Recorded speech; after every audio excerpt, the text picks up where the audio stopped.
Have you ever really stopped to think about, you know, how power is organized around us? hmm It's not just about who holds the power, right, but critically where it actually Yeah, where it resides. sits from like your local city council trying to fix a pothole Right. all the way up to well, the huge complexities of the United Nations debating global crises.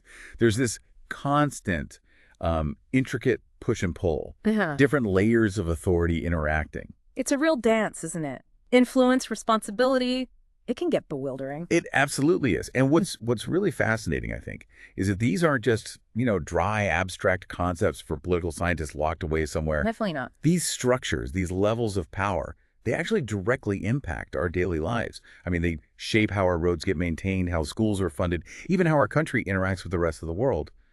Understanding them is kind of like getting a secret decoder ring for the news, you know? That is a perfect way to put it. A decoder ring.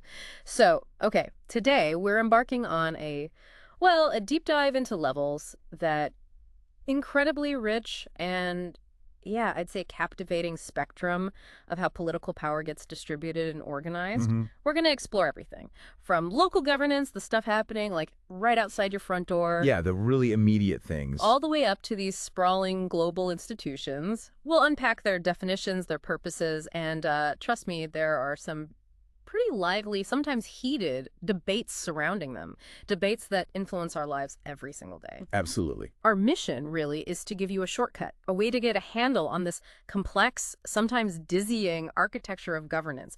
We want to reveal some surprising facts and connect these, sometimes abstract ideas directly to your daily reality. And our insights today, they come primarily from a really comprehensive text on key political concepts. It gives us a structured, pretty robust look at these fundamental ideas.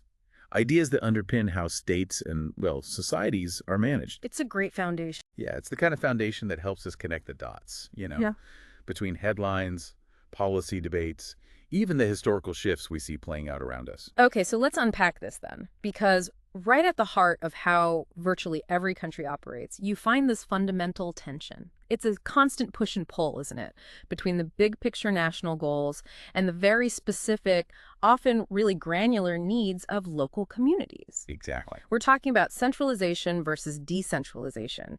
Now, at its core, centralization is, well, it's about concentrating political power within those national level institutions.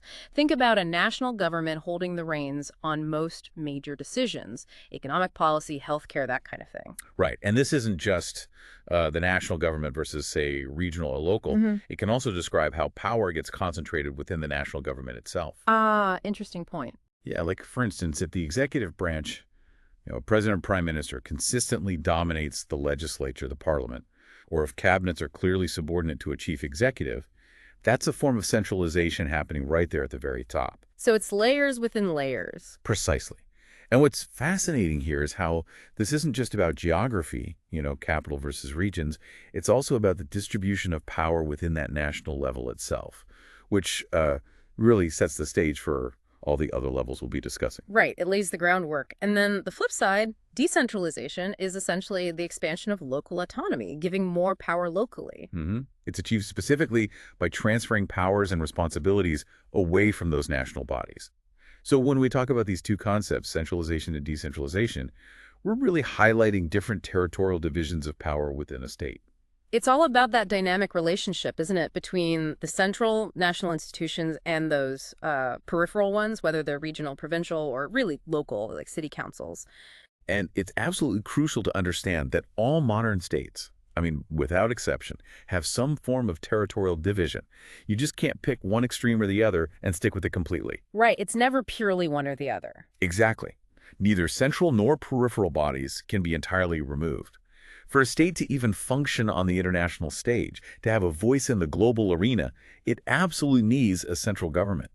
You need that core entity for international diplomacy, defense, managing a national currency, the big stuff. Yeah, that makes total sense. A state needs a face to the world, a single point of contact.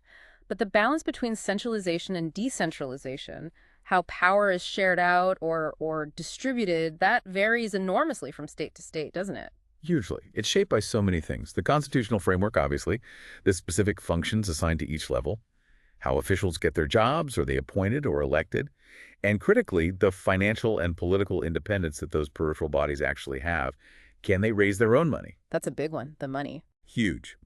The key insight here, I think, is that every nation is on this perpetual tightrope walk, trying to balance the efficiencies you get from top-down power with the legitimacy and responsiveness you get from local control. And that balance is, well, it's rarely static. It's always shifting.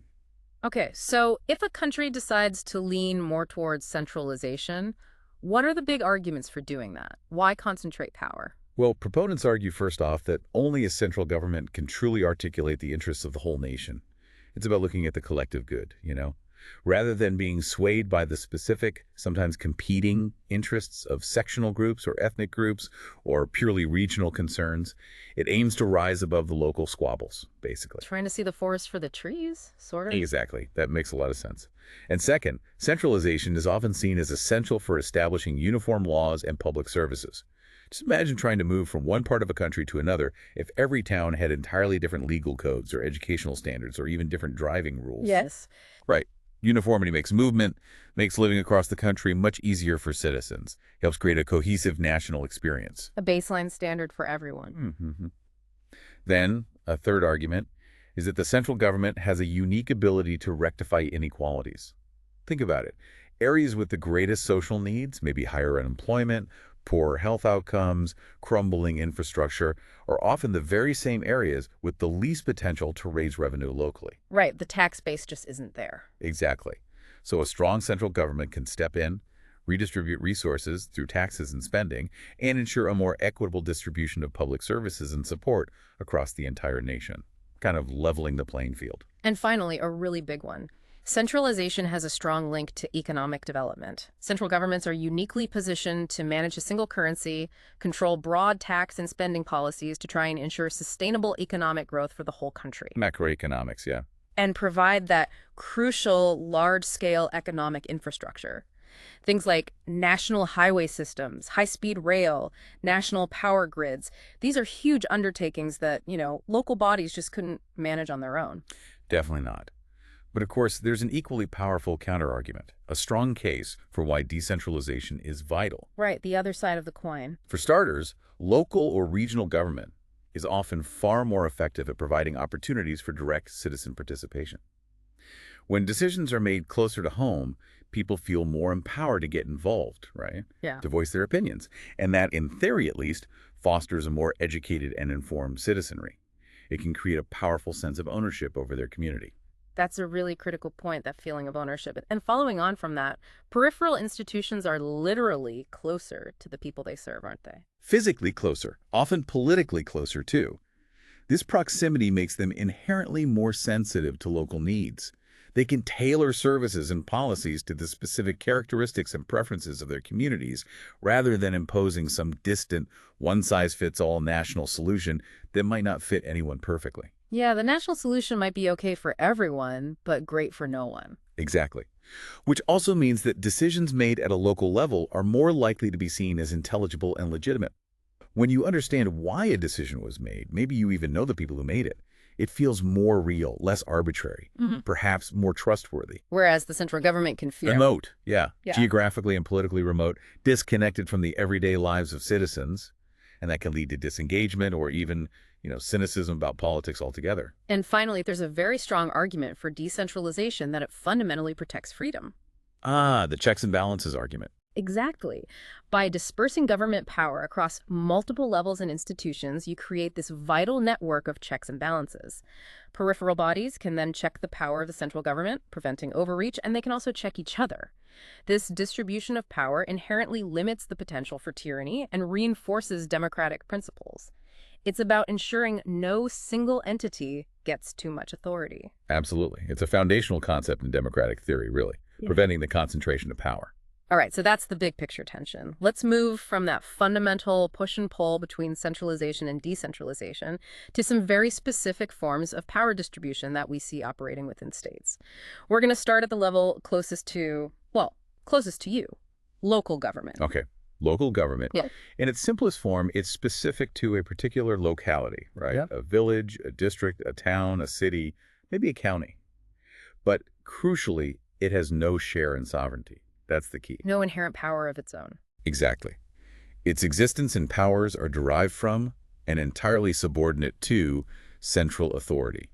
Or if you're in a federal system, it's subordinate to the state or regional authority. Its powers are delegated, they're handed down, not inherent. And these local bodies are the ones that really handle the nitty-gritty of daily life, aren't they? Totally. While their specific functions vary a lot from country to country, they commonly include responsibilities like overseeing local education, managing planning permits, collecting refuse. Everyone notices when that doesn't happen. Yeah. Regulating local trade, maintaining some aspects of transport and public works, organizing leisure and recreation services, providing personal social services. These are the things that directly impact your quality of life every single day. The decisions that determine whether your garbage gets picked up or if a new park gets built. The stuff right outside your window. And within local government, we can often identify different layers or tiers. There's frequently a basic level, like, say, district councils in England and Wales, or the municipalities and towns you find across the USA. Then there's often an intermediate level, like counties in England, Wales, and the USA, or the départements in France. And of course, in countries with federal systems, you have that distinct state or regional level, like the U.S. states or German Länder, which sit above local government but below the federal level. So it can get quite layered. So even though it's constitutionally subordinate, local government is actually incredibly significant. It's far from irrelevant, right? Oh, absolutely not. It's a universal feature of virtually all political systems. Why? Because extreme centralization, trying to run absolutely everything from the very top, inevitably leads to what our source calls unacceptable diseconomies of scale. Meaning it just becomes incredibly inefficient. Exactly. You simply cannot manage every single pothole or school lunch program effectively from a distant national capital. Right. It just becomes too inefficient, too unresponsive, too bureaucratic. It's administratively necessary to have local bodies. Right. And because it's close to the people, it's more easily intelligible, you were saying. Yeah. Citizens can often directly engage with their local councilors or mayors, making decisions feel more transparent, more accessible. You might actually see these people in the supermarket. It's also important to note that the relationship between central and local isn't usually just top-down orders. It's typically conducted through a complex process of bargaining and negotiation. It's a constant dialogue, maybe sometimes a tense one, rather than a simple command structure. Interesting. And what influences this delicate power balance between the central government and the local authorities? What tips the scales? Well, several factors play a crucial role. For instance, a big one is whether local politicians are appointed by the center or if they're elected directly by the people. Right. Elected officials have their own mandate. Precisely. They have an independent power base and a measure of democratic legitimacy that appointed ones simply don't have. Then, the broader the range and the importance of the services provided locally, the more actual power local authorities tend to wield. If they're running schools and hospitals, that's a lot different than just emptying bins. Makes sense. The number and geographical size of local authorities also matter. A few large, powerful ones might have more clout than hundreds of tiny ones. And crucially, as you mentioned earlier, their tax-raising powers and fiscal autonomy are huge determinants of their independence. Follow the money again? Always. A local government that can raise a significant chunk of its own revenue has much more leverage and independence than one that's heavily reliant on grants handed down from the center. And finally, the extent to which national parties operate in and, frankly, politicize local politics can also significantly shift this balance. Sometimes local elections become proxy battles for national sentiment, right? Yeah, definitely seen that happen. Now, the defense of local government, it goes beyond just being administratively necessary, doesn't it? You mentioned J.S. Mill earlier. Yes, exactly. Following insights like Mill's, local government has been praised as a vital means of guaranteeing liberty by checking central power. It's seen as a crucial bulwark against government overreach, another point of resistance. And it's also seen as a kind of training ground for democracy. Absolutely. A crucial mechanism for popular participation and political education. It fosters local democracy by giving citizens a direct stake, a real say in their community's decisions. It's where many people first experience political engagement. And some radical thinkers take this even further. Yeah, from a more radical perspective, figures like anarchists and council communists have even favored communes as a model of human-scale self-government. They envision direct, face-to-face interaction and decision-making, rather than relying on these sort of depersonalized bureaucratic processes. They see it as the most authentic, maybe the most liberating form of self-rule, where citizens are truly empowered. But like everything in politics, local government isn't without its critics, is it? No, definitely not. Some argue it can entrench a concern with parochial issues, really narrow local interests over matters of broader public importance, getting bogged down in local minutiae while the nation faces bigger challenges. The classic NIMBYism, not in my backyard. Right. It can also be seen as potentially promoting disunity and divisions within states, couldn't it? As intense local interests sometimes clash with the need for national cohesion or national projects. That's a definite risk. And at times, it can even challenge the democratic legitimacy of national politicians. When local authorities or elected officials strongly oppose central government policies, maybe over a big infrastructure project or an educational reform, it can create this real dilemma about whose democratic mandate is superior. That can lead to political friction, sometimes outright gridlock. Okay, moving up a notch then, from purely local government but still operating within the framework of a single state, we get to devolution. This seems like a fascinating middle ground, trying to bridge that gap between central and local authority. It is. Devolution is defined as the transfer of power from central government to subordinate regional institutions. The word itself, devolve, just means to pass powers or duties down from a higher authority to a lower one. So devolved bodies sit as this intermediate level of government, somewhere between the central government and local councils. And the key difference from federalism, which we'll get to, is Absolutely crucial. Mhm. Devolved bodies have no share in sovereignty. Their powers are merely conferred by the center, granted by the central government, and ultimately, theoretically, they are revocable by the center. So the center could take the power back. In theory, yes. Think of it like a big company deciding to give its regional offices more decision-making power on certain things. The head office, the central government, is still ultimately in charge, and they could, if the political will was there, revoke those powers. That's a really clear distinction. Now, within devolution, there are different flavors, right? Yeah, different forms. In its weakest form, you have what's called administrative devolution. Here, regional institutions primarily just implement policies that were decided elsewhere, usually by the central government.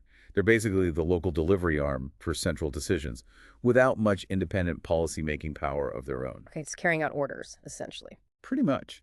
But then there's a much stronger form, legislative devolution, sometimes called home rule. This involves setting up elected regional assemblies like the Scottish Parliament or the Welsh Senedd in the UK that possess actual policy-making responsibilities in certain areas. And crucially, they typically have a measure of fiscal independence too. They can make their own laws within defined areas and even raise some of their own revenue. That creates a much more robust form of regional autonomy. And this legislative form, this home rule, that represents the greatest measure of decentralization you can get within a unitary system of government, right? Exactly. Remember, a unitary system is where sovereign power, the ultimate authority, is vested in a single national institution, usually the national parliament. So legislative devolution allows for significant regional autonomy, a real voice for regions, without actually breaking that core unity, without challenging where ultimate sovereignty lies. It's a clever balancing act of power. And why do countries typically go down this route? Why create these devolved bodies? Well, usually they've been created in response to increasing centrifugal tensions within a state, those forces pulling it apart. Often it's an attempt to conciliate growing regional identities and sometimes outright nationalist pressures without letting the state break up. Appeasing regional demands, basically. In a way, yes, or accommodating them, perhaps. We saw this play out in Spain and France in the 1970s and 80s, where strong regional identities, like in Catalonia or the Basque Country, demanded greater recognition and autonomy. And famously, in the UK, the Scottish Parliament, the Welsh Assembly, now Senedd, and the Northern Ireland Assembly all assumed their powers in 1999. That was a direct response to distinct national and regional identities within the UK seeking more self-governance. And once these devolved institutions are up and running and they get their own political identity, their own elected officials, their own democratic legitimacy, they become pretty hard to get rid of, don't they? Even if they don't have that ultimate sovereign power. Oh, very difficult to weaken or abolish, even if they lack those constitutionally entrenched powers you see in federalism. Our source points out the example of Northern Ireland's Stormont Parliament being suspended back in 1972, but that only happened when its domination by predominantly Protestant Unionist parties prevented it from stemming rising communal violence in extreme situations. Right. And the newly created Northern Ireland Assembly was also temporarily suspended in 2000 for somewhat similar reasons related to power-sharing breakdowns. These are really drastic circumstances that highlight just how deeply embedded and politically significant these devolved institutions become. Removing them is a truly major disruptive political act. So the central issue when we're thinking about devolution is its impact on the integrity of the state, right? Does it hold things together or pull them apart? That's the million-dollar question. Supporters argue that devolution satisfies the desire of regional or ethnic groups for a distinctive political identity while upholding the larger unity of the state. How? By maintaining that single source of sovereignty at the center. They see it as a smart way to manage diversity, prevent outright secession by accommodating regional aspirations within the existing state structure. It's the unity and diversity argument. Pretty much. But critics, on the other hand, warn that devolution might actually fuel those centrifugal pressures. By strengthening regional, ethnic, and national identities within a state, giving them institutional power and a platform, it could potentially lead down the road towards full federalism, or even in extreme cases, state breakdown. It's like giving a little autonomy, and then the regions just want more and more, creating this sort of insatiable appetite for independence. The slippery slope argument. Exactly. A key insight here, I think, is that devolution is a process. It's not a one-off event. It's not like you flip a switch and everything's settled. It sets in motion a reworking of political identities, of relationships between the center and the regions, whose ultimate shape might not become clear for years or even generations. It changes the political dynamics fundamentally. And it can create conflict between the levels. Oh, definitely. There's potential for institutionalized conflict between the national government and the devolved bodies.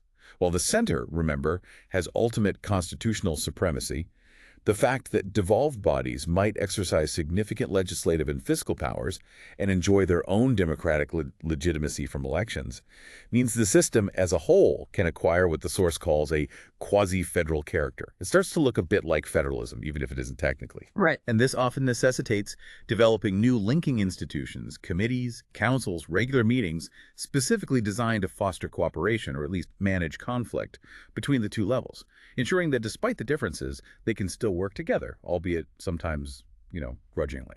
Okay, so if devolution is like giving a branch of the tree more autonomy, letting it grow its own leaves, then federalism is like splitting the trunk of the tree into two strong, independent parts, each with its own robust roots and distinct responsibilities.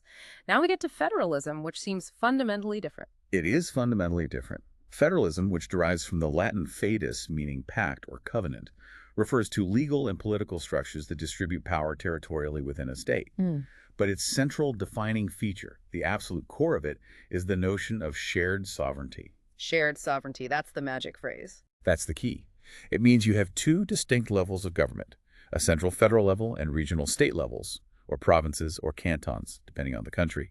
And crucially, neither of which is legally or politically subordinate to the other in its own sphere of competence. They are co-equal partners. Co-equal. That's the absolute differentiator right there. So federalism is profoundly different from devolution, where, as we just said, devolved bodies have no share in sovereignty, their powers are granted and can be taken back. Correct. And it also differs significantly from confederations. Confederations are much looser unions of independent states, where each state fully retains its independence and sovereignty. Collective action in a confederation typically requires unanimous decision-making, giving every single state a veto. Federalism is much more integrated than that. Got it. So examples of classical federations would be? Well, the USA is the classic example, of course. Switzerland, Belgium, Canada, Australia. These are often cited. But it's important to note that while these classical federations are relatively few, many, many more states around the world exhibit federal-type features to a greater or lesser degree. It's a spectrum, really. And even within federalism itself, there are different ways it works in practice. Oh, absolutely. There are fascinating differences. For example, some federal states operate with a very strict separation of powers between the executive and legislative branches at both levels, as typified by the U.S. presidential system. This tends to diffuse government power both territorially between federal and state and functionally between branches. It creates multiple points of contact and often points of friction between the two levels. Makes things complicated, I bet. It can. Mm-hmm. Then you have parliamentary systems, which often produce what's called executive federalism. You see this notably in Canada and Australia. Here, the federal balance, how power is actually negotiated and shared, is largely determined by the relationship and the back and forth between the executives, the prime ministers, and the state premiers of each level of government. It's more about top-level negotiation than strict constitutional separation in the same way. Okay. And in states like Germany and Austria, they operate a system sometimes called administrative federalism. Here, the central government is often the key policymaker, setting the broad framework, while the provincial governments, the Länder in Germany, are primarily responsible for the details of how that policy is actually implemented on the ground. Like the architect and the construction crew you mentioned? Exactly that analogy. The center designs the blueprint, the regions build it. So, despite these internal variations, are there common features we see in most, if not all, robust federal systems? Yes, definitely. There are several shared characteristics. First, both the central government and the regional governments possess mutually exclusive powers. This means there are clearly defined areas where each level has the authority to legislate, execute policy, and importantly, raise revenue fiscal authority without the other level encroaching. They each have their own turf, constitutionally defined. Okay, clear divisions of responsibility. Second, these responsibilities and powers are clearly defined and usually entrenched in a codified or written constitution. This formal legal document acts as the rule book, and crucially, it cannot be unilaterally altered by either level of government. Amending the Constitution usually requires some kind of joint agreement or a special procedure involving both levels. This provides a stable, predictable foundation for their relationship. It's like an unbreakable contract between them. Protects both sides. Third, a Supreme Court plays an absolutely vital role. It acts as the referee. It interprets the Constitution and arbitrates disputes that inevitably arise between the federal and state levels of government. Its job is to ensure that neither level oversteps its constitutional bounds and that the agreed balance of power is maintained. Judicial oversight is critical. The umpire. The umpire, exactly. And fourth, federal systems typically include specific linking institutions designed to foster cooperation and understanding between the federal and state levels. This often happens through the second chamber of the bicameral national legislature, think of the U.S. Senate, where states have equal representation regardless of population, or the German Bundesrat, where state governments are directly represented. This gives the regions and provinces a direct, constitutionally guaranteed voice in central policymaking. So the states get a say at the national level too. Why do some countries adopt federalism? What conditions make it more likely? Well, the federal principle often seems more applicable or necessary under specific conditions. For example, federations have often formed when established political communities, which already have distinct identities, decide to come together. Think of the former colonies that formed the USA. They wanted to create a stronger union, but also preserve their separate identities and powers. Federalism was the compromise. Coming together, but keeping some distance. Right. Another factor can be the existence of an external threat or a shared desire for a more effective international role. Small, maybe strategically vulnerable, states might have a strong incentive to enter broader political unions for collective security or economic advantage, but they still want to retain autonomy. Safety in numbers. Precisely. The push towards a federal Europe after World War II, for instance, was partly driven by fears of Soviet aggression and a perceived loss of European influence globally if they remained fragmented nation-states. Federalism offered a potential path to strength through unity, without full consolidation. Geographical size also seems relevant. Very much so. It's certainly no coincidence that many of the world's largest states, including the USA, Canada, Brazil, Australia, Mexico, India, have adopted federal systems. Managing vast territories and diverse populations from a single center is incredibly difficult. Federalism offers a way to delegate power effectively across large areas. And cultural diversity. Absolutely key. Cultural and ethnic heterogeneity often strongly encourages federalism. It provides an institutional response to deep societal divisions and diversity. It's a way to manage diverse populations within a single state framework by giving distinct groups, linguistic, ethnic, religious, a significant degree of self-governance within their own regions or states. So what are the main strengths of federal systems then? Why choose this model? Well, one of the chief strengths is that they give regional and local interests a constitutionally guaranteed political voice. Unlike unitary systems where sovereignty is concentrated at the top and regional powers can be changed by the center, Federalism ensures that states or provinces have autonomous powers and robust representation in the central government, usually through that second legislative chamber. It truly embeds decentralization deep into the system's DNA. It protects regional interests. Yes. A second advantage is that by diffusing government power across different levels and branches, federalism creates a powerful network of checks and balances. This inherently helps to protect individual liberty. It prevents the overconcentration of authority in any one place, safeguarding freedoms by making it much harder for power to be abused.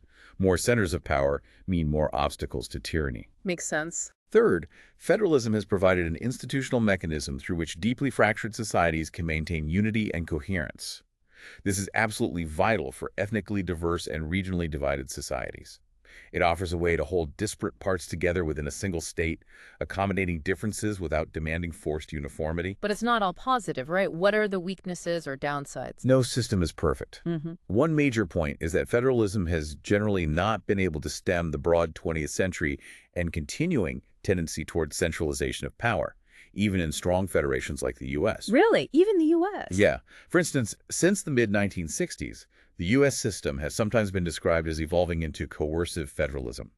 This is where the federal government increasingly preempts state powers, imposes national standards and restrictions, often by attaching conditions to federal funding, essentially telling states, if you want this money, you have to do X, Y, and Z according to our rules.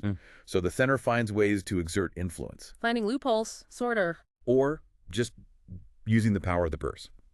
Moreover, those structures designed to create healthy tension and checks and balances can sometimes just generate frustration and paralysis. A key weakness of federal systems is that by constraining central authority, requiring agreement across multiple levels, they can make bold or swift economic or social programs more difficult to implement. Cooperation and consensus across multiple, often competing levels are frequently required, which can slow things down considerably. It's definitely not built for speed or decisive unilateral action. Gridlock potential. High gridlock potential. And finally, there's the argument that federalism may actually breed governmental division and strengthen those centrifugal pressures we talked about, the forces pulling the state apart. Some argue that federal systems are inherently unstable, always tending either towards the guaranteed unity of a more unitary system as the center grows stronger, or in more extreme cases, towards greater decentralization and potentially ultimate collapse if regional divisions deepen. It's a constant, delicate balancing act, a perpetual negotiation that can sometimes unravel. It's fascinating that internal contradiction you mentioned, designed to decentralize, yet often succumbing to centralizing pressures, really raises questions about the practical limits of sharing sovereignty and whether it's truly stable long-term. It does. It's a permanent tension baked into the system. Okay, let's zoom out a bit further now. Let's look at the very building blocks of how we define ourselves politically and how states are formed. We need to talk about national identity and the state. And we have to start with the surprisingly complex concept of the nation.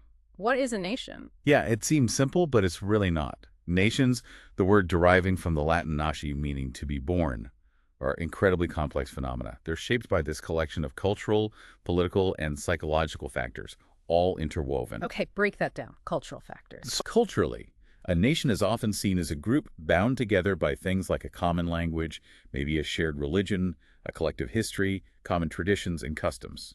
But, and this is important, it's crucial to acknowledge right from the start that all nations exhibit some degree of cultural heterogeneity. There's no perfectly pure or objectively single culture nation anywhere.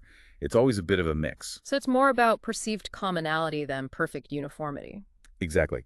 Politically, a nation is a group of people who regard themselves as a natural political community. Now, this is most classically expressed as a desire for statehood, the aspiration to have their own country to govern themselves, but it can also manifest differently, perhaps as a shared civic consciousness, a collective identity rooted more in shared political values, institutions, and citizenship, rather than just common heritage or culture. So shared beliefs rather than shared blood, potentially. Right. And psychologically, a nation is distinguished by a shared loyalty or affection, what we commonly call patriotism. It's that feeling of connection, of belonging to your country.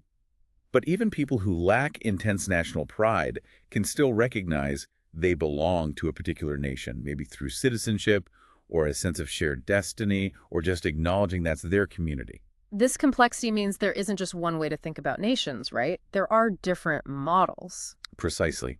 We often distinguish between cultural nations where the identity is rooted primarily in that shared cultural heritage and language, often predating the formation of a formal state. Think of, say, the Greeks or the Germans. Their sense of being Greek or German existed long before their modern nation-states were fully formed. The identity came first. Largely, yes. Then there are political nations. These are bound together primarily by shared citizenship and allegiance to a particular state, even while encompassing significant cultural or ethnic divisions within their borders. Think of the British, perhaps, or Americans.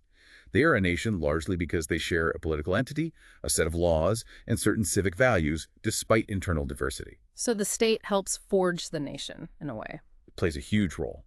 Similarly, there are these rival civic and organic views of the nation. The civic concept, often supported more by liberals and socialists, tends to be inclusive. It emphasizes political allegiance, shared values, common citizenship over cultural unity. It argues that a nation is forged by these shared commitments. This view tends to blur the lines between nation and state and between nationality and citizenship. Okay, based on shared ideals. Right. The organic concept, on the other hand, often advanced more by conservatives and, in extreme forms, fascists, is far more exclusive. It prioritizes a common ethnic identity, a shared history, often a sense of innate, almost blood-bound distinctiveness. This view tends to blur the distinction between nation and race, or between nationality and ethnicity. It's a much more restrictive definition that can sometimes lead to, well, uncomfortable or dangerous conclusions about who belongs and who doesn't. Yeah, you can see the potential danger there. Yeah. So why is the nation so significant? It feels foundational to modern politics. It absolutely is. For over 200 years, the nation has been widely regarded as the most appropriate unit of political rule. International law, for the most part, is largely based on the assumption that nations have inviolable rights, like the fundamental right to self-determination, the right to govern themselves. The right to have their own state. Exactly. And look around the world is, for the most part, divided into nation-states. That demonstrates the nation's enduring, even foundational importance in how we organize ourselves politically. But there's a big debate about whether this is actually a good thing, right? Is the nation necessary or desirable? That's the great ongoing debate. Supporters, often nationalists themselves, portray nations as organic, natural communities. They argue that humankind is naturally divided into these distinct groups, each with its own unique character and identity. And this national identity, they argue, leads to a higher loyalty, something deeper than other affiliations. They see national ties as instinctual, enduring, and a source of deep meaning and social cohesion. The natural order argument? Kind of, but critics push back hard. They argue that nations are purely political constructs. They're imagined communities, as the scholar Benedict Anderson famously put it, or maybe even invented communities, often serving to prop up the established order, benefiting rulers and elite groups who use national sentiment to maintain power or mobilize populations. So nationalism creates the nation, not the other way around. That's the core of the critique. From this perspective, political forces and ideologies create the sense of nationhood.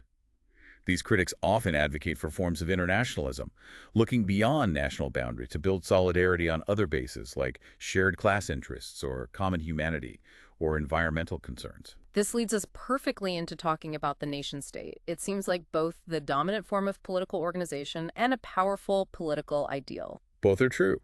It's defined as an autonomous political community bound together by overlapping citizenship and nationality. It emerged as a clear alternative to the vast multi-ethnic, multinational empires of the past, like the Ottoman or Austro-Hungarian empires, and also the smaller independent city-states of earlier eras. And that ideal version, you mentioned Mazzini. Yes, the Italian nationalist Giuseppe Mazzini articulated it famously in the 19th century. Every nation a state, only one state for the entire nation. That's the pure ideal. But, and this is absolutely crucial, it's vital to understand that this is an ideal type. In practice, a perfectly homogeneous nation-state, where ethnic boundaries perfectly match political boundaries, has probably never existed anywhere. Virtually all states contain some kind of cultural or ethnic mix within their borders. It's always messier in reality. The ideal versus the real. Always.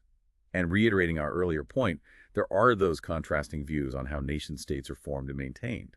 For liberals and most socialists, the nation-state is largely fashioned out of civic loyalties, shared values, laws, citizenship, political participation. For conservatives and many nationalists, it's fundamentally based on ethnic or organic unity, this shared heritage, culture, maybe even ancestry, that binds people together instinctively. These different interpretations lead to very different approaches to governance, national identity, and certainly different policy priorities, especially around things like immigration or cultural integration. So why has the nation state become so dominant? What's its core strength? Well, it's widely considered the only truly viable unit of political rule in the modern era, and it remains the basic building block in international politics. The vast majority of modern states are, or at least claim to be, nation-states. Its core strength, conceptually at least, lies in offering the prospect of both cultural cohesion, a shared identity, and political unity, self-government, when the people who see themselves as having a common identity gain control over their own state. It's seen as the natural political home for a distinct people. A place where we govern us. Exactly. Yeah. Nationalists, in particular, view the creation of independent nation-states as not just desirable, but natural and even irresistible. They argue that no other social group, not class, not religion, not region, could constitute a truly meaningful political community or command the same depth of allegiance as the nation. And this has implications for things like the EU. Big time. This view implies that supranational bodies, like the European Union, will never be able to truly rival the capacity of national governments to establish deep legitimacy or command popular allegiance. Nationalists argue that clear limits must be placed on European integration precisely because people with different languages, cultures, histories, and loyalties won't fully identify with or grant ultimate authority to a united political community beyond their own nation. The nation remains primary. But the nation state isn't exactly secure, is it? You hear talk of the crisis of the nation state. What's threatening it? That's right. It faces powerful challenges, leading to this idea of a crisis. It's squeezed from both inside and outside. Internally, we see those centrifugal pressures again, an upsurge in ethnic politics, regional movements demanding more power, sometimes religious identities challenging national loyalty. In some cases, ethnicity or religion seems to be displacing nationality as the central organizing principle for people's identity and allegiance, breaking down that assumed national unity. So fracturing from within and from outside. From outside, the huge force is globalization. Arguably, globalization has made nation-states less relevant, or at the very least, less powerful and autonomous than they once were. Major decisions in economic policy, cultural trends, even diplomatic strategy are increasingly made by supranational bodies like the WTO, the IMF, the EU, and massive transnational corporations that operate across borders with little regard for national boundaries. This significantly limits the nation-state's influence and its capacity to act independently. They're caught in these complex webs of interdependence. Losing control, essentially. Losing sole control, certainly. And critics of the nation-state ideal itself point out some dark sides. They argue that a true nation-state, meaning a perfectly homogeneous one, where the nation and state boundaries align perfectly, can often only be achieved through horrific means like ethnic cleansing, forcibly removing or eliminating minority groups. That's a brutal path, tragically recognized and terrifyingly implemented by figures like Hitler and the Nazis in their pursuit of a racially pure German state. A truly chilling thought. It is. Critics also argue that nation-states, by their very nature, being primarily concerned with their own self-interest, their own survival, their own citizens' welfare above all else, are an inevitable source of conflict or tension in international affairs. They prioritize us over them, which can lead to competition, mistrust, and war. Okay, this brings us squarely to nationalism itself, a powerful, often ambiguous, and sometimes dangerous force that has shaped so much of the modern world. How do we define it? Broadly, nationalism is the belief that the nation is, or should be, the central principle of political organization. It rests on two core assumptions we've touched on. First, that humankind is naturally divided into distinct nations, and second, that the nation is the most appropriate and perhaps the only legitimate unit of political rule. The nation deserves its own state. Is it a doctrine or an ideology? You mentioned that distinction earlier. Yeah, it's a subtle but important nuance. As a doctrine, nationalism is simply the belief that all nations deserve independent statehood. If you follow this doctrine to its logical conclusion, you end up with the idea of a world made up entirely of nation-states, one for every nation. Okay, the principle applied universally. Right. As an ideology, however, nationalism is much broader and encompasses a really diverse range of forms, political, cultural, and ethnic, each with its own distinct flavor and goals. Tell us about those forms. Well, you have political nationalism, which is basically using the ideal of the nation to further diverse political ends. This could be aimed at achieving independence or uniting a divided nation or even justifying expansionist policies, all in the name of the nation. Okay. Then there's cultural nationalism. This type emphasizes regenerating or protecting the nation as a distinctive civilization. It focuses on things like defending or strengthening a national language, promoting a unique religion, preserving a particular way of life or cultural traditions. It's less about overt political goals like statehood and more about cultural identity and survival. Preserving the soul of the nation. Kind of, yeah. And ethnic nationalism overlaps significantly with cultural nationalism, but it usually implies a stronger, more exclusive sense of distinctiveness based explicitly on common ancestry, shared bloodlines, or inherited ethnic traits. It often draws a sharper line between us, the ethnic nation, and them, outsiders. Right, so nationalism isn't just one single thing. It wears many hats, you said, some good, some bad. Exactly. It manifests in incredibly varied political forms. You've got liberal nationalism, which emerged from the Enlightenment and the French Revolution. It champions the right of self-determination for all nations, seeing a nation almost like an individual with rights. It believes the nation-state model is universally applicable and promotes international peace through a world of independent, democratic nation-states respecting each other. Think Mazzini again, or Woodrow Wilson. Okay, optimistic nationalism. Then there's the more inward-looking conservative nationalism. This focuses on using national identity and patriotism to promote social cohesion, public order, and maintain traditional values within an existing state. It's deeply rooted in a sense of shared past, defending established institutions and resisting radical change, often emphasizing loyalty and duty. Preserving the status quo. Often, yes. And then, on the darker side, we've seen expansionist nationalism. This form is aggressive, militaristic, and intensely chauvinistic, believing in the superiority of one's own nation and its right to dominate others. It often blurs the lines with racialism, leading to intense, even hysterical nationalist enthusiasm and a desire for conquest and empire. Think of fascist Italy or Nazi Germany, a very dangerous form. But nationalism has also been a powerful force for liberation. Anti-colonial nationalism swept across Africa, Asia, and Latin America after World War II. It linked the struggle for national liberation, from colonial rule to goals of social development and modernization, often expressing itself through socialist or revolutionary Marxist doctrines, adapting those ideologies to national circumstances. So a progressive force in that context. Absolutely. And since the 1970s, particularly in the Middle East and parts of Asia, we've also seen post-colonial nationalism sometimes expressed through forms of religious fundamentalism, where religion becomes the core identifier and mobilizer for the nation against perceived external threats or internal secularism. Wow, it really is incredibly diverse. And its impact. It's difficult to overestimate nationalism's impact on modern politics. I mean, for over 200 years, it has shaped and reshaped history. It redrew the map of Europe multiple times in the 19th and 20th centuries, breaking up old empires, creating new states. Its power was dramatically shown again with the collapse of the Soviet Union in 1991, which unleashed a wave of new nation-states based on national identity. And it's fueled conflict, too. Massively. It's argued that both world wars were, at least in significant part, results of aggressive expansionist nationalism. And most regional and international conflicts today continue to be fueled, or at least exacerbated, by competing nationalist claims, ethnic tensions, framed in national terms. What about the developing world? The developing world, too, was fundamentally transformed after 1945 by anti-colonialism and the subsequent drive for nation-building, trying to forge cohesive national identities out of diverse populations within newly independent states, both clear manifestations of nationalism's enduring power. However, Yes. there have been claims, especially since the late 20th century, that nationalism has become an anachronism, a relic of the past, that its time is over. Why would people say that? Several arguments. One is that nationalism has largely achieved its main historical aim, creating a world composed mostly of nation-states. Mission accomplished, maybe.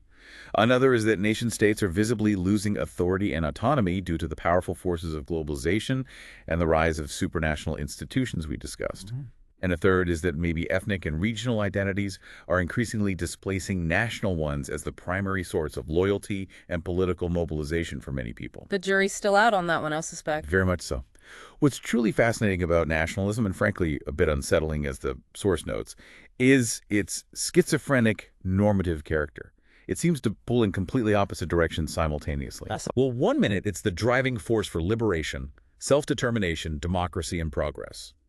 The next, it's fueling aggression, exclusion, oppression, and reaction. How can one single idea contain such wildly opposing tendencies? Supporters emphasize the positive. They argue it represents a higher loyalty, reflects a natural political community, and is a vital means of enlarging freedom and defending democracy through the principle of self-government. The good nationalism. But opponents see the dark side as inherent. They argue that nationalism is implicitly or explicitly oppressive, invariably linked to intolerance, suspicion of outsiders, and ultimately conflict. It can submerge individual identity within the collective, allowing political leaders to manipulate the masses by appealing to raw emotion and national pride. The U.S. versus them mentality again. Exactly. They see it as inherently divisive. It highlights differences between peoples, legitimizes a preference for one's own nation, my country, right or wrong, thus breeding tribalism, and carries the constant potential to become chauvinistic, aggressive, and expansionist, spilling over borders with dangerous consequences. It's a force with immense power for both creation and destruction. This powerful emotional undercurrent you mentioned brings us neatly to patriotism. It's often confused with nationalism, isn't it? But the distinction is important. Very important, though often blurred in everyday language. Patriotism, coming from the Latin patria, meaning fatherland or homeland, is primarily a sentiment. It's a psychological attachment to one's nation, quite literally, a love of one's country. It's a feeling and affection. Whereas nationalism is more of a political belief system. Exactly. Nationalism has that doctrinal character. It's a political ideology embodying the idea that the nation is the central principle of political organization, deserving of a state. Patriotism, however, provides the effective, the emotional basis for that belief. It underpins nationalism.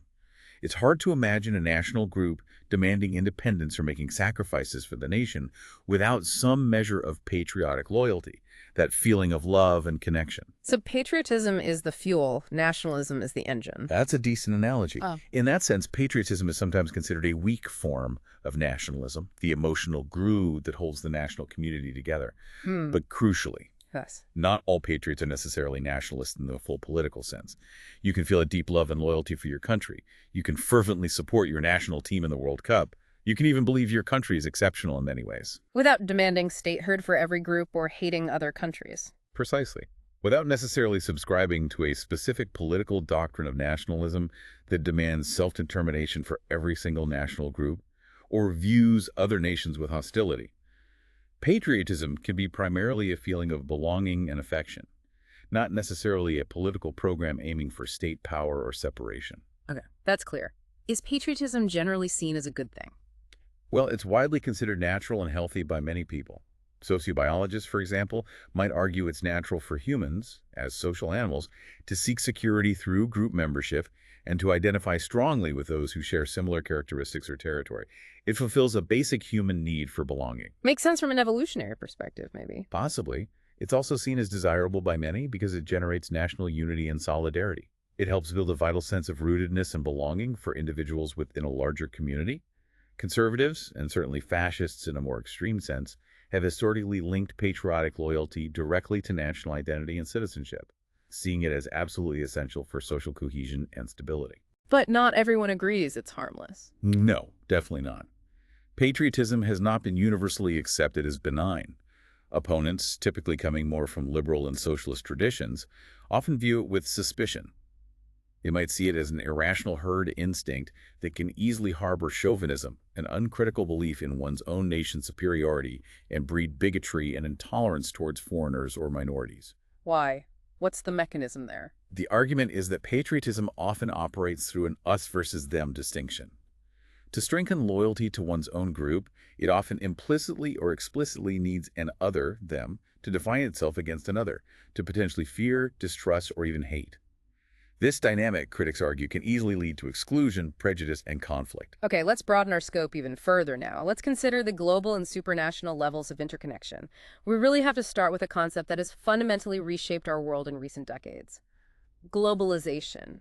Right. Globalization. It refers to the emergence of this complex, incredibly dense web of interconnectedness that stretches across the entire planet. What this means, in practice, is that our lives, our jobs, our culture, our environment, our security are increasingly shaped by events and decisions made far away from us, sometimes literally on the other side of the world. The world feels smaller, more immediate. Exactly. Its central feature is the declining relevance of geographical distance. Things that happen far away can affect us quickly and profoundly. And related to that, The decreasing significance of territorial boundaries between nation-states. Money, information, pollution, ideas, people, they all flow across borders much more easily than before. But does this mean the local and national levels just disappear? No, and that's a crucial point our source emphasizes. Globalization does not necessarily imply that the local and the national are simply subordinate to the global, like rungs on a ladder with global at the top. Instead, it's better understood as highlighting a deepening and broadening of the political process itself. It means there's now constant dynamic interaction between local, regional, national, international, and global events and forces. They all influence each other in complex, multi-directional ways. Think of it less as a single stream flowing downwards and more like a vast, interconnected river system with currents flowing in all directions, mixing and mingling. A web, not a hierarchy. Exactly, a web of interconnectedness. Now, a major facet of this, perhaps the most discussed, is economic globalization.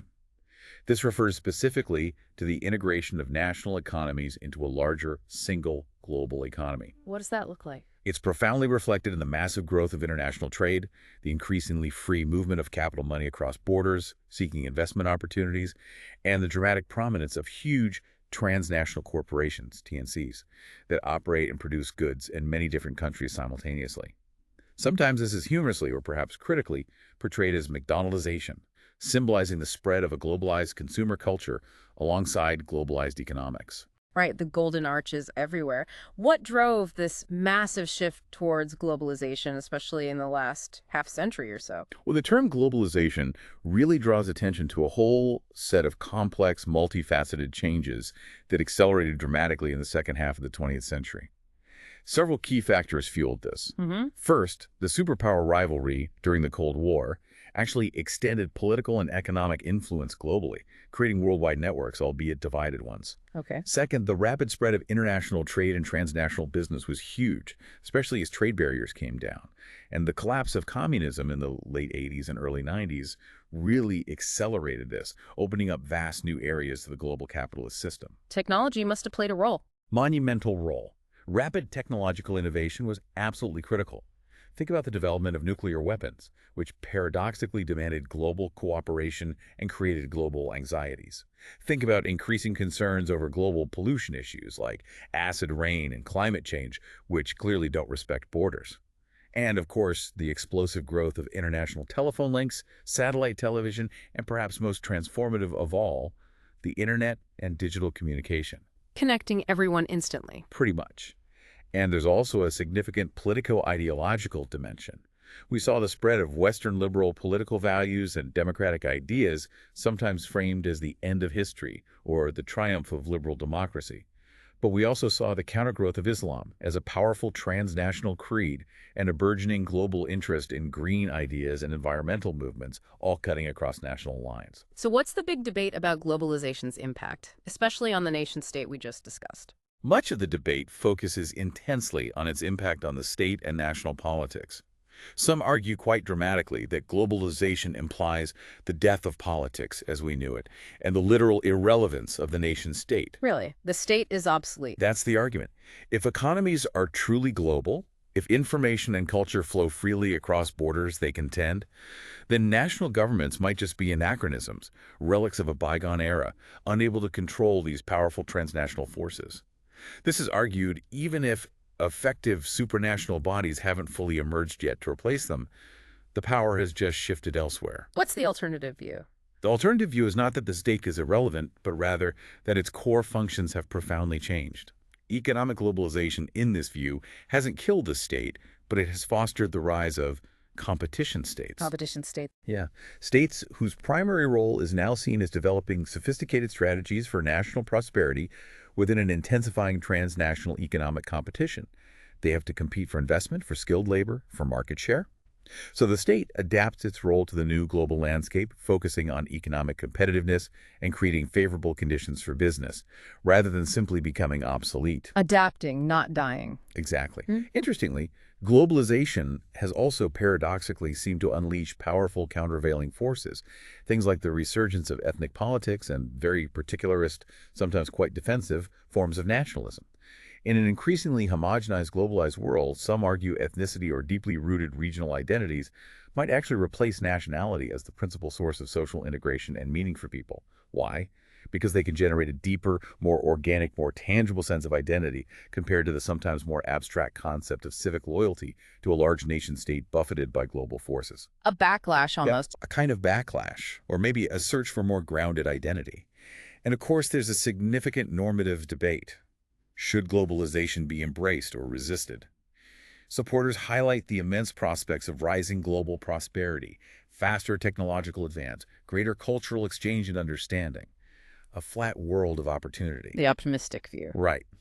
Opponents, however, warn against the unchecked spread of capitalist values, the potential for deepening global inequality between rich and poor countries and individuals, the erosion of unique local and national cultures and identities under a wave of global homogenization, and the loss of democratic control as decisions shift to unaccountable global actors. And some are just skeptical about the whole thing. Yes, there are skeptics who suggest that the extent and novelty of globalization are often exaggerated, perhaps deliberately, by politicians and business elites.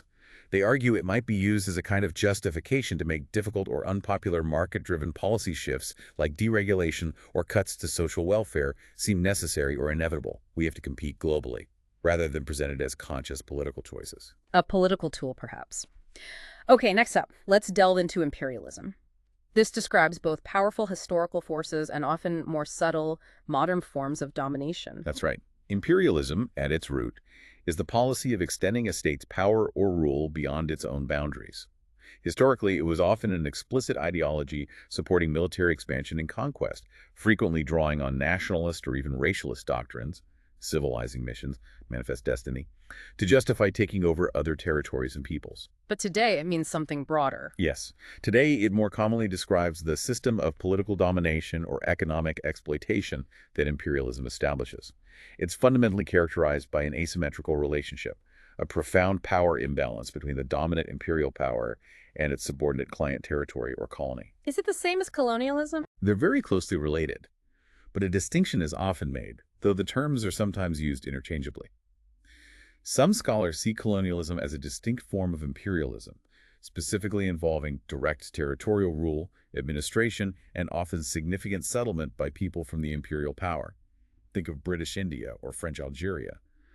Other forms of imperialism might involve indirect rule, controlling a territory through client rulers or economic leverage without formal annexation or large-scale settlement. So colonialism is one type of imperialism. Often seen that way. Others highlight the ethnic dimension. Colonies are typically ethnically distinct from their rulers and often settled by the dominant group, creating a clear hierarchy. What's frequently called neo-imperialism or neo-colonialism refers to the more modern, often post-independence form. What does that look like? This is where industrially developed powers control foreign territory, primarily through economic or cultural domination, while formally respecting the territory's political independence and sovereignty.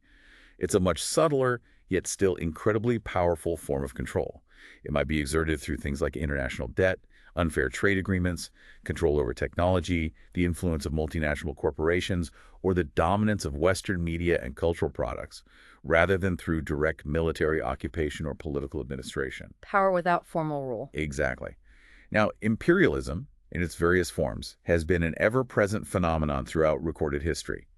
Empires have, in fact, been the most common and enduring type of large-scale, supranational political organization for millennia, from ancient Egypt and Rome, through the Chinese dynasties, the Mongol Empire, to the vast modern European colonial empires that covered much of the globe by the early 20th century. So empires were the norm, not the exception. For much of history, yes. Interestingly, the collapse of the Soviet Union in 1991 is often seen as marking the rather dramatic end of the last major traditional empire, the Russian Empire, at least in its Soviet guise. So what does imperialism look like today, mostly? Well, as we said, modern imperialism usually takes the form of neo-colonialism, operating primarily through economic and cultural leverage rather than overt political control. And importantly, those 19th century justifications for imperialism, arguing they were bringing civilization, Christianity, moral uplift, or social development to supposedly backward colonized peoples, are now almost universally condemned, certainly in academic and diplomatic circles, as crass self-justification for what was often brutal exploitation and oppression. Modern ideas of democracy, human rights, and national sovereignty now fundamentally condemn imperialism as illegitimate. The excuses don't wash anymore. Not really. The major debates about imperialism, historically and today, center on its underlying causes and its varied forms. The Marxist tradition, most famously articulated by Lenin in his work Imperialism, the Highest Stage of Capitalism, views imperialism primarily as an economic phenomenon. How so? Lenin argued it was the inevitable highest or final stage of capitalism, resulting from the inherent pressure within advanced capitalist systems to export surplus capital and seek new markets, cheap labor, and raw materials abroad, when domestic opportunities for profit become saturated or exhausted. It's driven by the economic logic of capitalism, in this view. Purely economics. That's the classical Marxist view. However, rival interpretation suggests that imperialism is often fueled significantly by political rather than purely economic factors. Things like the desire for national prestige, strategic advantage, controlling trade routes or resources, military power, or even popular nationalism and jingoism seem to have played huge roles, sometimes more than the pursuit of profit alone. Geopolitics, not just economics. Right. These views also argue that imperialism is not confined only to capitalist states. Think of the Soviet Union's own sphere of influence, and that sometimes maintaining an empire can actually be an economic burden on the imperial power, leading to what historian Paul Kennedy called imperial overreach, where military and administrative costs eventually outweigh the economic benefits. And modern debates? Modern debates on global power dynamics are still heavily influenced by a neo-Marxist emphasis on the structures of global capitalism. These theories, like world systems theory, often divide the world into a dominant core, the industrialized North, and a dependent peripheral, the less developed South, with the periphery seen primarily as a source of cheap labor, raw materials, and markets for the core, perpetuating global inequalities through fundamentally imperialistic economic relationships, even without formal colonies. Okay, let's turn now to specific forms of cooperation between states on the international level, starting with intergovernmentalism. This sounds like states working together but keeping their independence. That's exactly right. Intergovernmentalism is any form of interaction between states that is fundamentally based on their sovereign independence. Each state retains its ultimate authority and is not subject to a higher power. This is its defining characteristic, and it contrasts directly with supranationalism, which we'll discuss next, where states agree to pool or delegate some sovereignty to a higher authority. So how does intergovernmentalism work in practice? What forms does it take? Well, the most common forms include treaties or alliances. These are voluntary agreements between two or more states, bilateral or multilateral, to cooperate on specific issues like mutual defense, NATO originally, trade agreements like NAFTA before USMCA, or environmental protection. States agree to certain rules or actions, but they enter the agreement freely and, theoretically, can leave it. Okay, agreements between equals. Yes. Another main form involves leagues or confederations. These are transnational or international organizations made up of states, but where state sovereignty is strictly preserved. The key mechanism for this is usually unanimous decision-making on important issues. This means every single member state effectively has a veto power over anything that affects its vital national interests.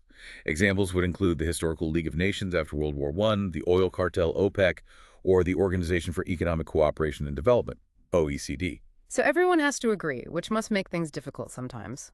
Extremely difficult. But intergovernmentalism has been the most common form of international cooperation throughout history, and it grew significantly in the 20th century as the number of independent states exploded after decolonization. Its virtue is clear. It allows states to work together, coordinate policies, and undertake concerted action without sacrificing their cherished national independence or sovereignty. And coordinated action through intergovernmental cooperation can be very effective. Sometimes think of OPEC's ability to influence global oil prices in the 1970s and 80s through collective production agreements. When interests align, it works. But the weakness is... The weakness is baked right into its core principle, the preservation of state sovereignty. This severely restricts the scope of international cooperation, usually limiting it to areas where mutual trust genuinely exists and national interests clearly coincide. Because states retain their sovereignty, treaties can often be broken with relative impunity if a state decides its interests have changed. And negotiating complex, sensitive agreements like arms control treaties or binding climate change protocols is notoriously difficult and slow under this model, precisely because any single state, even a small one, can block progress or water down commitments to protect its own perceived interests. The unanimity rule is a major constraint. So consensus is hard to achieve. Very. Similarly, confederations or leagues based on intergovernmental principles rarely achieve truly united and effective action because member states fiercely guard their independence and are often reluctant to be bound by majority decisions or delegate real authority. They can sometimes be reduced to mere talking shops, generating resolutions but lacking enforcement power. Think of the Commonwealth of Independent States, CIS, formed after the collapse of the USSR. It never really became a powerful coordinating body. And some intergovernmental bodies, perhaps out of frustration with these limitations, have gradually evolved towards more integrated, supranational forms of cooperation. The prime example being the European Economic Community, EEC, transforming into the much more integrated European Union, EU. Which brings us perfectly to supranationalism. This is where things get really interesting, with authority above the nation state. Exactly. Supranationalism describes the existence of an authority that is explicitly higher than the nation-state, an entity capable of imposing its will upon member states, even if they disagree on a particular issue. This is the critical difference from intergovernmentalism, which strictly respects sovereign independence.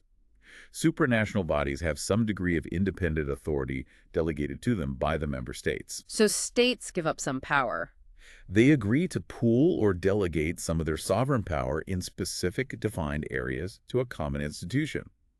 Now, while empires, as we discussed, are strictly speaking supranational bodies due to their political domination, the term supranationalism in modern political science usually refers to international bodies established by voluntary agreement among states. These agreements set up institutions to perform limited, specific functions and give those institutions real decision-making power that can be binding on the state. And the main example is The best, and perhaps only truly clear large-scale example of a significantly supranational body created by voluntary agreement is an international federation, or something close to it, like the European Union. Within the EU, sovereignty is explicitly shared between the member states and the central EU institutions, like the European Commission, the European Parliament, and the European Court of Justice, in certain policy areas defined by treaties. EU law, in its areas of competence, can override national law. But even the EU isn't purely supranational. That's right. It's actually quite difficult to categorize the EU perfectly because it remains a unique hybrid mix of intergovernmental elements where member states still hold vetoes, especially in foreign policy and taxation, and supranational elements where qualified majority voting applies and EU institutions have significant power, especially in economic regulation and trade. It's probably more accurately described as federalizing, moving in a federal direction rather than being fully federal yet. It's a constantly evolving experiment in shared authority, always trying to find that elusive balance between national independence and effective collective action. It's a work in progress. Why has supranationalism become more prominent since World War II? Well, the advance of supranationalism, particularly in Europe, but also in aspects of global governance, has been one of the most prominent features of post-1945 world politics. It profoundly reflects the growing interdependence of states, particularly in economic matters, trade, finance, security challenges, terrorism, proliferation, and pressing environmental problems, climate change, biodiversity loss, where purely national solutions seem increasingly inadequate. Borders seem increasingly porous to these issues. Problems that don't respect borders need solutions that cross borders. That's the logic. It also reflects a growing recognition, fueled by globalization, that the traditional Westphalian notion of absolute, indivisible state sovereignty might be becoming irrelevant or at least impractical in many key policy areas in today's interconnected world. Maybe states need to pool sovereignty to effectively tackle shared challenges. And is this trend likely to continue? Many argue that the shift from purely intergovernmentalism towards more supranational arrangements is a continuing, perhaps even accelerating trend. Why? Especially because intergovernmental action, requiring unanimity and easily blocked by reluctant states, often struggles to deliver effective solutions to complex global problems. Supranational mechanisms, allowing for majority decisions or independent action by common institutions, can potentially overcome that gridlock. Can the UN act supranationally? Mostly, it's intergovernmental, operating on the basis of state sovereignty. However, the UN Security Council, in theory, can act in a supranational capacity by authorizing binding resolutions, including economic sanctions or even military action against a state under Chapter 7 of the UN Charter, if it determines a threat to international peace and security. The 1991 Gulf War, where the UN sanctioned military action against a member state, Iraq, after its invasion of Kuwait, is often cited as an example of the UN acting in this capacity, overriding Iraq's national sovereignty for a perceived greater international good, although such actions remain highly political and controversial. So who supports supranationalism and why? Supporters often argue that rigid, absolute respect for state sovereignty is misguided or even dangerous in the modern world. They argue it can allow states to commit gross human rights violations against their own citizens with impunity. It's an internal matter. And that a system of sovereign states creates an anarchical international order inherently prone to mistrust, competition, and conflict.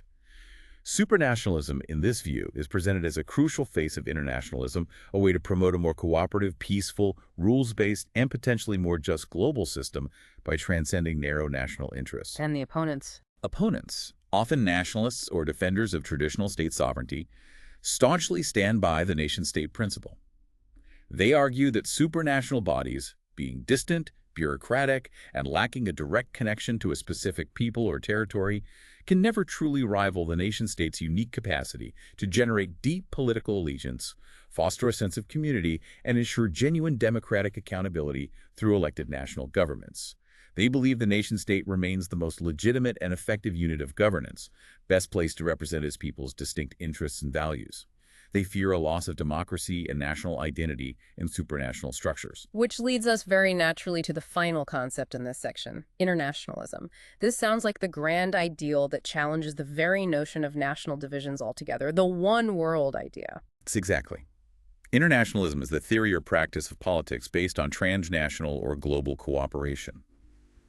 As an ideal, it rests on the belief that political nationalism, the idea that the nation should be the primary focus of loyalty and political organization, should be transcended. Why? Because global ties, shared humanity, common interests, universal values are inherently stronger and more fundamental than the supposedly superficial differences that separate peoples by nation. So what unites us is more important than what divides us. That's the core belief. Its ultimate goal is to construct political structures, perhaps a world government, or strong global institutions that can command the allegiance of all peoples, regardless of their religious, racial, social, or national differences.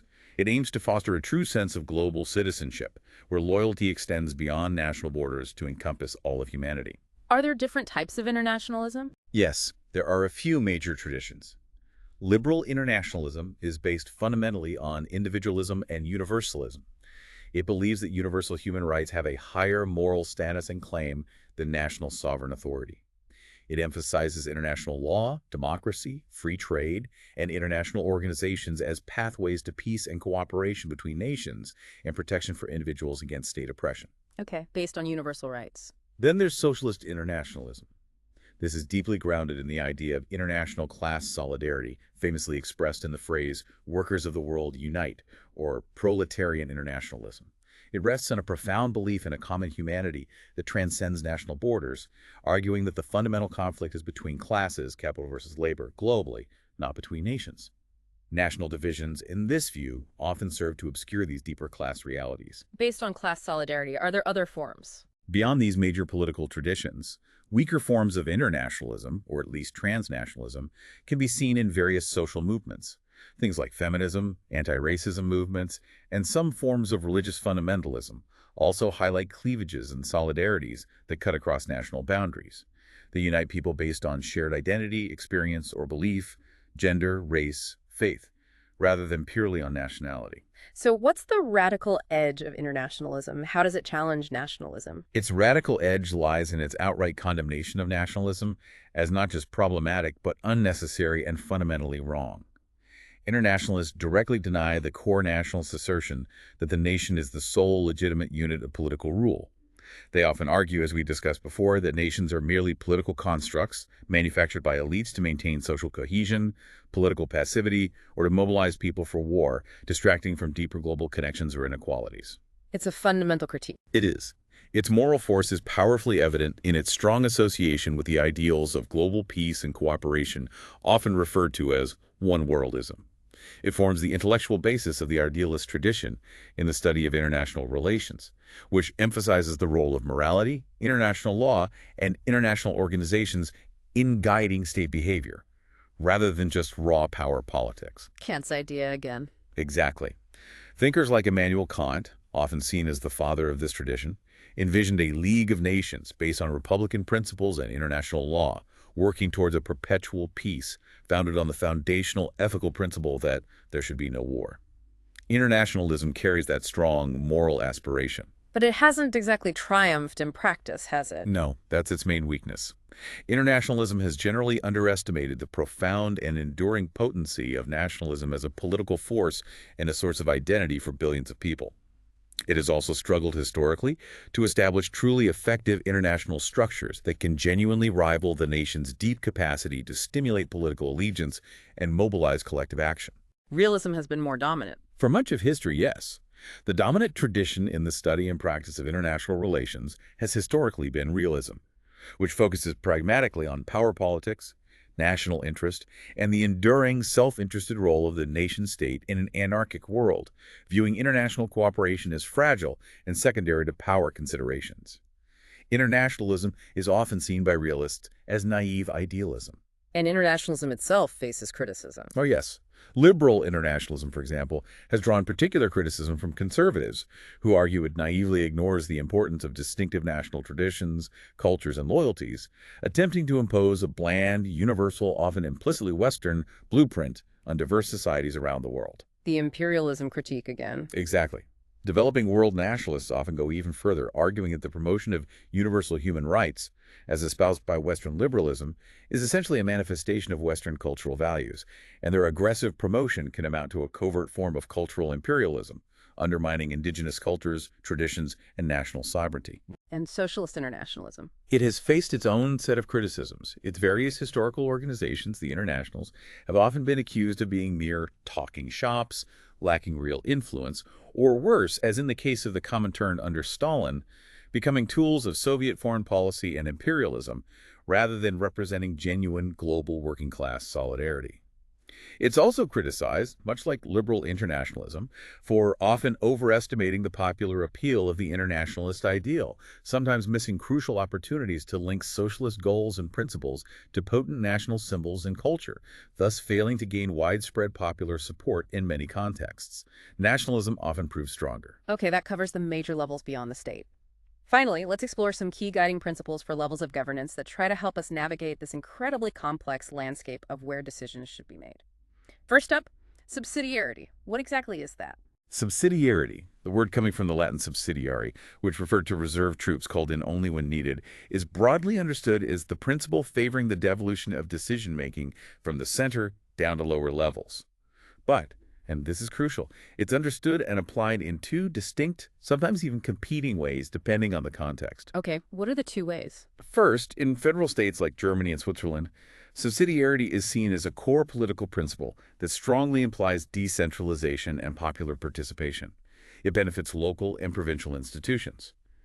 It operates on the idea that decisions should always be taken as closely as possible to the citizen. Power should rest at the lowest effective level. Empowering the grassroots. Exactly. However, subsidiarity is also interpreted, particularly in the context of the European Union, as a constitutional principle that fiercely defends national sovereignty against the encroachment of supranational bodies. In this sense, it acts as a kind of legal break or firewall. It restricts the competence, the power, of supranational bodies like the EU to only those actions that cannot be sufficiently achieved by the nation-states acting alone or at lower levels. It's used to protect national authority. So it can mean decentralize within a state or resist centralization above the state? Precisely. It pulls in both directions depending on who is using it and why. But the principle of subsidiarity is important because it directly addresses that fundamental question we've been grappling with. What is the most appropriate level within any political system at which decisions should be made? And it generally favors decentralization. As a default, yes. While it clearly endorses decentralization as a starting point, it's probably best thought of as providing a practical test of appropriateness. The test is, can a particular governmental function be carried out as efficiently or effectively by smaller or lower bodies? If yes, then it should be devolved to them. If not, if it truly requires greater scale, resources, or authority only available at a higher level, then, and only then, should larger or higher bodies take responsibility. The lowest effective level rule. That's a good way to put it. This notion is firmly established in many federal systems for allocating powers between federal and state governments and avoiding unnecessary centralization. And its currency, its use in political debate, has widened significantly since it was formally included in the Treaty of the European Union, the Maastricht Treaty back in 1993. Yeah. There, it was actively seized upon by opponents of deeper European integration, those who feared Eurofederalism, as a key principle to defend member states' rights and autonomy against what they worried would become a monolithic, centralizing European superstate. A tool for both federalists and anti-federalists, in a way. In different contexts, yes. And finally, we have regionalism. This seems like a level of governance that's constantly in flux, sometimes rising in importance, sometimes fading. That's a good description. Regionalism refers to the transfer of decision-making authority from central government to intermediate bodies, regions that stand somewhere between the central government and purely local government. It clearly implies a degree of decentralization, a shift of power downwards or outwards from the capital. But it's often done without necessarily questioning the state's fundamental integrity or the national government's ultimate authority. So it's less fundamental than federalism. Usually, yes. However, it's an ambiguous concept in practice. Regionalism can manifest as devolution, where powers are granted by the center and remain revocable, as we discussed.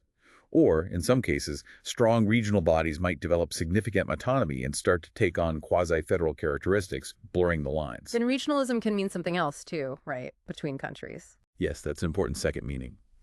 The term also applies to cooperation between states located in particular geographical regions of the world, what we often call regional integration.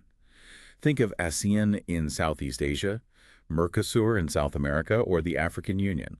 This type of regionalism can take either an intergovernmental form, where states cooperate closely but retain full sovereignty, or, in stronger instances like the EU, a supranational form, where they agree to pool sovereignty in certain areas for collective action. Okay, so regionalism within states and regionalism between states. Focusing on the internal kind, why has it become more prominent since the 60s? Well, regionalism as a political movement within states has generally become more respectable, and in many places a more powerful political force since around the 1960s. We've seen significant regionalist movements or the establishment of regional tiers of government in countries ranging from the UK with devolution, France, Spain with its autonomous communities, to Canada, Quebec, India, and others. What's driving it? Several forces seem to be supporting it. One is the persistent, sometimes resurgent, growth of ethnic and cultural nationalism within existing states, groups demanding recognition and self-government based on distinct regional identities. Another factor might be the perceived declining capacity of the traditional nation-state to maintain exclusive political allegiance and effectively manage all affairs in an increasingly globalized and complex world.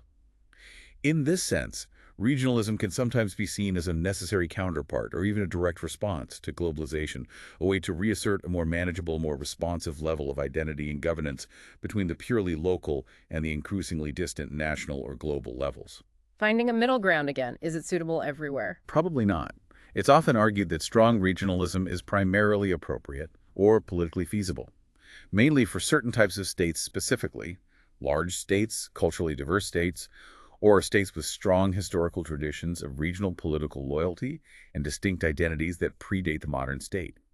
It's not likely to be a one-size-fits-all solution for every country, and trying to impose regional structures where there's no real basis for regional identity could create more problems than it solves. And the criticisms. What are the downsides or dangers seen in regionalism? Criticisms tend to fall into two main categories, often coming from opposite directions. Some critics, usually centralists or strong nationalists, warn that regionalism actively threatens the nation's territorial integrity and political unity. They worry that strengthening regional loyalties and identities, giving them institutional power, will inevitably come at the expense of national loyalty and cohesion, potentially leading to further demands for autonomy, or even outright secession down the line, the slippery slope argument again. Undermining the nation-state. That's the fear. Others, however, often coming from a more separatist or strong regionalist perspective themselves, argue the opposite. They argue that sometimes what looks like regionalism is actually a cynical device used by the central government, something they might call regionalization, rather than true regionalism. They see it as a way for the center to contain and control powerful centrifugal pressures, to manage regional demands by giving regions the appearance or symbols of autonomy, maybe an assembly, some cultural recognition, without truly redistributing significant policy-making power or resources. It's seen as a way to co-opt regionalism without giving up real control. Giving the shadow but not the substance. Exactly. A way to manage dissent without fundamental change. Wow. We've covered a huge amount of ground there. We've journeyed through these incredibly intricate layers of political organization, haven't we? From the local council dealing with, bin collections and planning permission right in your neighborhood, To the very local. all the way up to the grand, sometimes frustrating, ideals of international cooperation and the challenging, sometimes overwhelming, realities of globalization that connect us all, whether we like it or not. Understanding these levels of governance, local, regional, national, supranational, global, it really is key, isn't it, to making sense of almost everything. From local policy disputes about building a new bypass to complex global conflicts and the constantly shifting alliances between nations. It truly is. These concepts aren't just academic jargon. They provide the essential framework, the lens through which we can analyze and interpret the political world swirling around us. They help us to see the connections between seemingly disparate events, to understand the underlying forces and tensions at play in our communities, in our countries, and on the global stage. It helps transform the, often bewildering stream of news events into something more like a coherent, interconnected narrative. You start to see the patterns. Absolutely. It gives you that decoder ring we talked about at the start. So as you, our listener, consider your own place in this complex world and the myriad ways power touches your life every day, maybe ask yourself, what is the optimal level for a decision that affects you personally or your community or maybe even the entire planet? Where should that power reside? A tough question. It is, and given the constant dynamic shifts we've discussed today, from the resurgence of deeply rooted regional identities pushing up from below, to the inexorable push for supranational solutions and global interconnectedness, pulling from above, what kind of power structures might truly come to dominate in the century ahead? And perhaps most profoundly, what will all of that mean for the traditional nation-state as we've come to know it over the last few centuries? Is its dominance really waning? Big questions. Definitely something to ponder long after this deep dive ends.